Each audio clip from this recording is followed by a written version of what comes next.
Goal difference to Germany. They crash out, though, for a second consecutive World Cup. Wow, what a day it was. And who would have expected it to be Japan on top of this group? For those just few moments, Frank, it looked as though it was going to be Costa Rica and Japan going through. Yeah, let's welcome in, by the way, Archie in Tut and Luis Garcia. Yeah. But wow, Frank. Yeah, for 3 minutes was like crazy for Costa Rica. I think it was for like 10, 15 minutes, a real roller coaster, you know, on everybody's heads, you know, who's going to go through, what's going to happen. Can you imagine Costa Rica and Japan going through, Spain and Germany out? And Germany managed to change the result to allow, in fact, Spain to go through.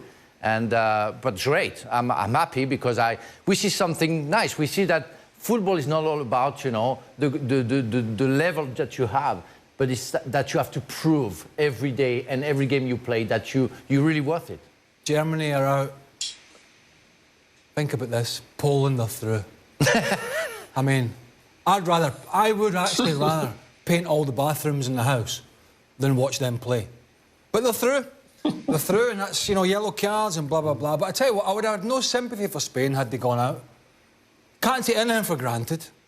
I know it was an unlikely scenario, Costa Rica beating Germany, but we've seen the Germans recently. We've seen how fallible they are defensively. And listen, going into that game, Enrique's side had not qualified. He made the changes against a more than decent Japan side. It's a risk and reward, but what, 70 minutes into the game, give whatever it was, they were out.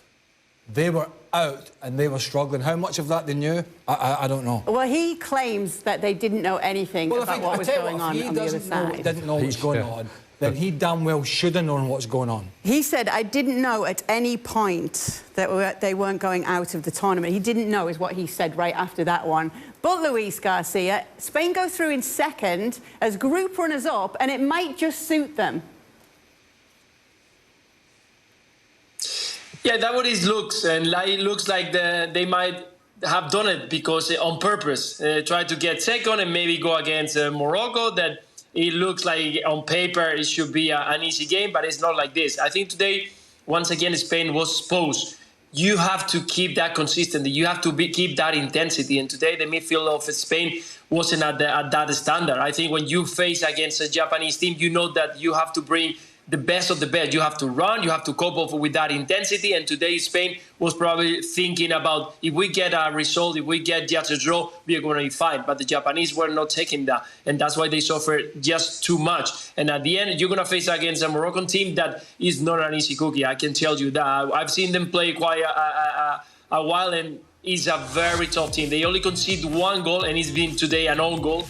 And they got players up front who can be very, very dangerous. We all know very well in the city. They plays in Spain at Sevilla. He arrived fresh into this World Cup, so it's not going to be an easy game. You think that maybe Croatia could have been worse, but I'm not sure about that. We've seen today playing Croatia, and it wasn't also a very good team either. Listen, we can throw that conspiracy theory out the window. Yeah, they didn't. I mean, they try to win the game. Anybody that's peddling that needs to give their head a wobble. They beat Croatia at the Euros. OK, it was a high-scoring match, but they'll fancy their chances against any of these sides. They did not try and lose the game to finish second. They just lost the game. I think what we saw in this game against Japan is what most of us were talking about, but particularly Luis, before the competition started, that they had problems up front, scoring goals, and they knew that defensively they didn't really know what they had. That all showed itself today. If you play a game and the opposition only has 18% of the ball and you lose, it shows where your problems are. It clearly shows where your problems are. And that's what we saw today. Hold on, Steve. They got a barrel load against Costa Rica. Yeah, but... No, look, but it makes no difference, right? What you saw in this game, 82% of the ball, and you lose the game, and you lose 2 goals as well, tells you got a problem defensively. And if you've got 82% of the ball and you lose the game, you're telling me that going forward you don't have a problem. It's staring them right in the face where the problems are. But they've banged all those goals, and Costa Rica were bad. I get that. Germany have put 4 past in the day, but they have scored goals in this competition. I think it's the other end.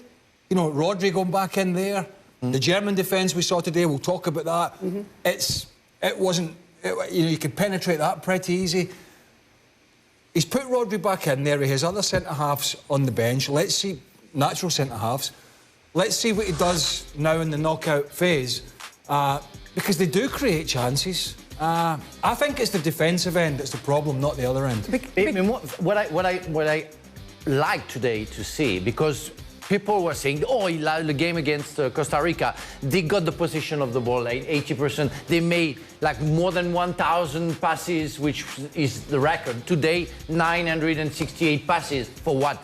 To lose 2-1 against a team who barely touched the ball? So what is the reality and the truthness of football?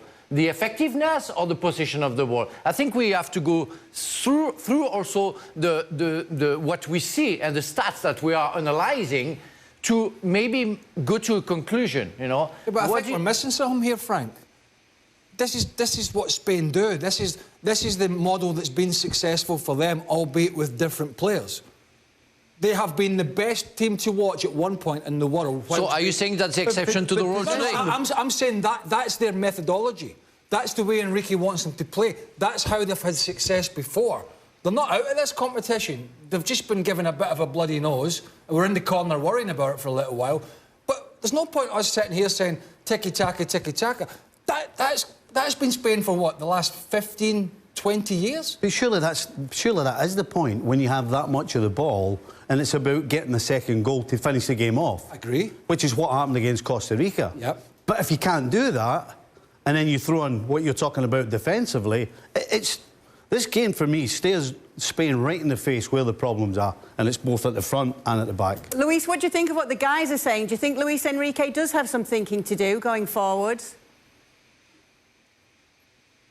No, of course, every manager have to think about what is the performance of the team. And today, once again, we have to think that every game is totally different. We are trying to compare the game against Costa Rica, where, yeah, Costa Rica, we've seen it today, is a team that it can be quite open. When they had in their hands that they could go through, they start committing players up front and knowing that Germany was going to go against them, they needed to defend a little bit better, and they concede 3 goals in a row. So that shows that Costa Rica had a lot of problems in defense. But when you go and see and analyze what Japan is going to do against you, we've seen it. When they've done it against Germany, they've done it against Costa Rica. It's a team that has got a plan A and a plan B. And a plan A where they are very organized, very disciplined, very tight. And you've seen it. Spain was playing very well in the first half, trying to move the ball to one side and the other side. But only 1 chance, 2 shots on target. That's what they got, because they don't give any space. And in the second half, change again. They did it against Germany. They change again the mentality. They start pressing higher. They go good players up front, and then they make quick transitions that can be very dangerous, with Spain trying to be open and looking for the second goal.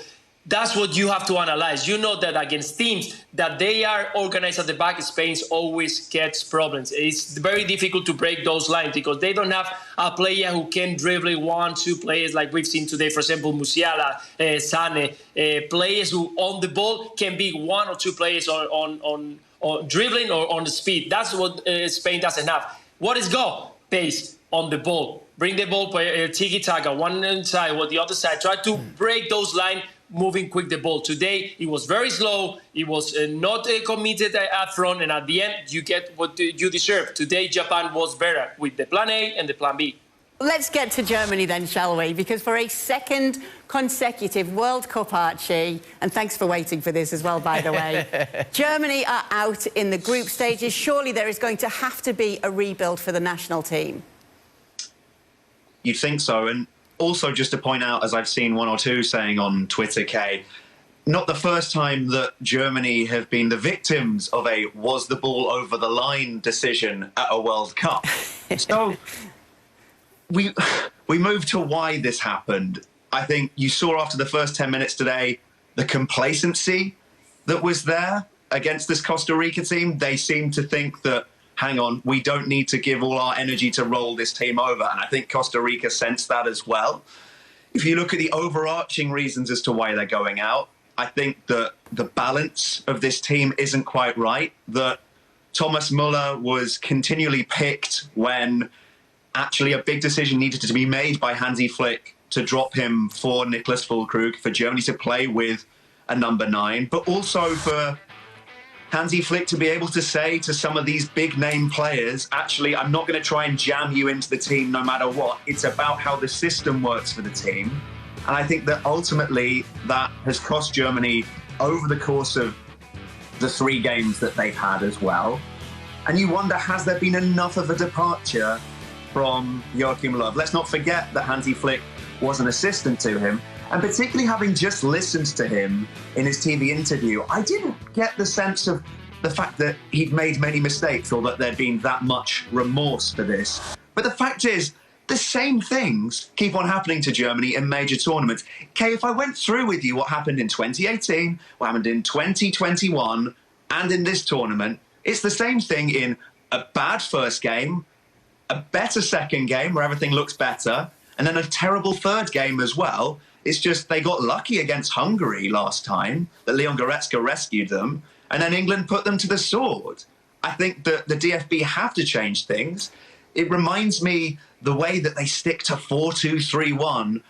It gives me recollections of how in England when I was growing up, it used to be it's 4-4-2 no matter what, and they have to just jam things in there. And as Germany, they do have problems as well, bringing through certain types of players. But don't forget, Benedikt Höwedes, who is not a left-back, played the entirety of the 2014 World Cup at left-back for Germany. There are questions about the lack of fight in this team, although Hansi Flick was very defensive against that when Bastian Schweinsteiger put that to him on German TV. But I think that Schweinsteiger has a point. You've got the Bayern players who I think are far too comfortable in this team. And it's left up to Jamal Musiala, who we got to the end of this game, and it felt like he was just dribbling and didn't feel comfortable passing to his teammates because he didn't trust them. So, yeah, a whole load of problems for Germany. Yeah, it's interesting because Schweinsteiger did say at the back we have one defender of quality in Rudiger and the rest, they're just decent Bundesliga level. He was very cutting in what he said. Hansi Flick said we need to get better at player development, saying that we've been crying out for number 9s and strong fullbacks. Defending always distinguished who we were for years. We need to get back to basics. Yeah. Why didn't he play one? Can I just correct myself? One, then? Can I just correct myself quickly? Because I was actually watching the Germany game more than the Spain game, and I didn't realise the referee and the assistant had given the ball out. Right. It was changed. Apologise for that. I wasn't watching the Spain game as close because I thought it was a dead rubber. I still think it was a good goal, by the way, so... I'm not the ref. Honestly, I suppose I thought that game was a dead rubber. I thought everything was in Costa Rica, Germany. But go back to the Germany point. I was astonished that the big lad, what's his name again, that came on? Füllkrug. I was astonished he didn't start. He then put Kimmich to right back, and Costa Rica were all... And I know they won the game effectively, but we're talking about team selection. Costa Rica were always going to be under the cosh. They were always going to defend narrow, and there was not going to be much space. And Musiala, some of the dribbles he went on, and that young lad's close control and how he ducks and drops his shoulder and creates space is amazing.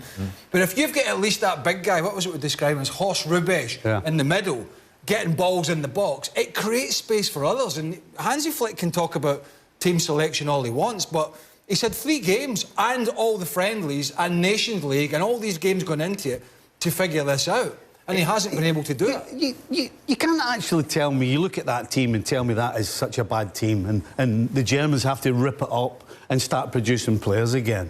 I mean, seriously. I mean, you can argue whether Muller should have played or not, but the fact is... It would be nice to play the players in their positions, which shows that there are some glaring... Well, I'm going to get there. Muller's playing for one of the best teams on the planet in Bayern Munich every week, and he's doing well, he's doing fine there. Yeah. So don't just start throwing things at Muller. But look at you've got Gundogan particularly plays for, again, arguably the best team on the planet. I mean, Goretzka, you're telling me Goretzka's not a great player? Come on. So basically we're looking at the back line. So if you're going to talk about developing players, yes, you need to develop some defenders, because that's where the problem is, defensively. The problem is, Stevie, if the weaknesses of the team are not being addressed and you're just basing it all around your strongest players, you need to have them mixing in as well and defending those guys as well.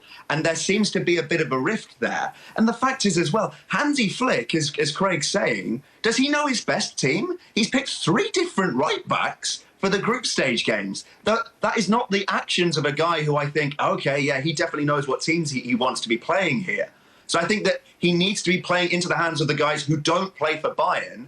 And there's been a lot of talk about how he's such a good manager, and how he has such close relations with the top players. I wonder whether it was too much, because I think that sometimes you can't have dessert for breakfast. You've got to be able to pick the players who are going to fit into that system the best, and not just pick, say, İlkay Gündoğan at a number 10 position, where you need to be having Jamal Musiala there to get the best out of him for 3 games. I have to remind everybody that Germany won today. And they lost against Japan. And I want to remind everybody that today Spain lost against Japan. So, yeah, you can be very critical to Germany. And I agree with Archie. I think he knows better the national team that we all do. But I have to go with Stevie. When I see Bayern Munich playing in Champions League, and you add to that Bayern Munich, Rüdiger at the back and Gündoğan in the middle, they're going to win the Champions League. And so, therefore, I think they have a very strong team.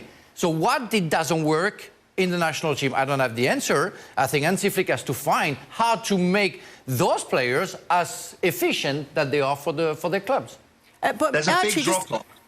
There's a big drop-off in terms of the quality of the rest of the Bayern team and what they're playing with at national team level. I think that's part of it. They don't have the one-man sweeping machine in Alphonso Davies at left-back, for example, who can zoom in. And you could see sometimes the reliance in the way that these players are expecting counter-attacks to be swept up as they were when Hansi Flick was at Bayern. But that's not the case. I think as well, on a Japanese level, it's quite amusing that the 4 goals that they've scored in this tournament to knock Germany out are all by players who are based in Germany right now. Ritsu Doan scoring twice, Awa Tanaka, who plays for Fortuna Düsseldorf in the 2nd division as well, and Asano, who plays for Bochum. So I think they're going to have some real fun when they go back to their clubs in January. Belgium are exiting the World Cup at the group stage 2. They needed a win against Croatia, but they could only draw 0-0. Romelu Lukaku missing some big opportunities in this game. The draw was enough, however, for Croatia to advance, while Morocco will top this group after beating Canada in the last group game 2-1. Heartless. My curse is over. Your curse is over. You've got to be heartless if you didn't at least feel some sympathy for him crying at the end. Yeah. Oh, I mean, it was Lukaku. He's not fit. I mean, I get it. Well, he had 4. I mean, I'm not trying to make excuses. The header and He that. was so unfortunate. Or clumsy. It's up to you what you want to see. But I think it was unfortunate. So did you feel for him, Craig, then, after this game? Yeah, because it clearly meant, as it should do, the world to him. That we can argue, I mean, I know Stevie's not his greatest fan, and I don't think he's the greatest striker that's ever walked the planet, but he's got his fair quota of goals. He hasn't played enough games, he's not fit, and when that final whistle went, you knew that he felt that, although the team had played badly, he felt that weight of, I've just missed 3 or 4 unbelievable chances. Yeah. And the emotion just come through. It's like, we're out of the World Cup and I should have scored the goals to get us there. I got to tell you, I felt terrible for him. Yeah. You know, after the first chance, which actually was tough because he had a defender and a goalkeeper in front of him, so he had to go wide, which is why it's hit the post in the first place. And so when that happened, Dan Thomas called me. He was like, Lukaku, right? And I carried on with it. But then the next chance came, and then the next one. That's terrible. And by the 4th one, I can tell you, I wasn't smiling. I felt awful. I felt awful for him. And any professional who doesn't feel awful for him shouldn't call themselves a professional, because nobody likes that, to see that happening to anybody. The thing what he thinks in his head, in his mind, is I could have been the hero. I could have saved that average team, and we could have gone through if I would have scored at least one of those goals or those chances. And he said, and people's going to hammer me because I should have scored at least one, you know. And we all agree with that. And I feel sympathy for him, because I know he's a hard worker. I know he's been unfortunate, and it's just he went every time in the bad place for him to put it in. That's crazy. That doesn't make any sense. And the easiest chance he was going to get, well, I say the easiest, there was a couple of easy ones. But arguably the one at the back post that he was just about to put it in with his left foot. Happy days. All my pain's over. Young, is it Gvardiol? Yeah, exactly. The young Croatian left-sided centre-back made one of the best last-ditch challenges. I mean, it was super defending, and I think that summed it up for Romelu Lukaku. But that's kind of the Lukaku story. Shall we get to the main course? Well, let's get to the fact. Yeah, let's get to Roberto Martinez, because the problems run way deeper than what's happened today with Lukaku, don't they? We've just talked about Hansi Flick, team selection, juggling, changing things, unsure. What about this guy? What about this guy? Back three to start, and a back four. The more changes today, which he had to do. No Hazard in the 11. And they played better. Oh, Eden Hazard dropped. Oh, Eden Hazard got 5 minutes. Everybody else came on before Eden Hazard. I don't think. That's a shock, isn't it? And that's the guy that played in your first 2 games. I don't think anybody was picking Hazard today. No. Let's be honest. And I think it was an absolute nail in the coffin that he'd admitted he made the wrong choices by the fact that he was the last player to come on. And he came on when he did. And I think when you look at big decisions, and that's what he's been brought in to do, and I know the Belgium camp has had its problems, and there's been allegedly some arguments in that, but he went into the tournament with one of the most out-of-form players at big clubs in the last 3 years. Gave him the captaincy, as Stevie has mentioned, which put more pressure on. He could have went to Eden Hazard before the tournament and said, listen, if he was clever and said, listen, come on, you know the score. This is a big tournament. You've not played enough. So I don't know if I'm going to play you. So it's Vertonghen or Alderweireld or De Bruyne. They're going to lead the team because I can't convince myself that I'm going to play you. Thanks, Craig. As for Croatia, they now have a date with Japan in the last 16. That game will take place on Monday. Just taking a look at the groups for the final games tomorrow in Group G. Who will be following Brazil through? It will be Switzerland, Cameroon and Serbia battling it out for second spot. And then meanwhile, in Group H, Ghana and Uruguay will face off to see who follows the already qualified Portugal through to the last 16. There is a mammoth amount of bonus content over on the latest edition of our podcast. Check that out wherever you do get your podcasts. And make sure you join us tomorrow to find out the last teams who will be making it through to the last 16. We will see you then.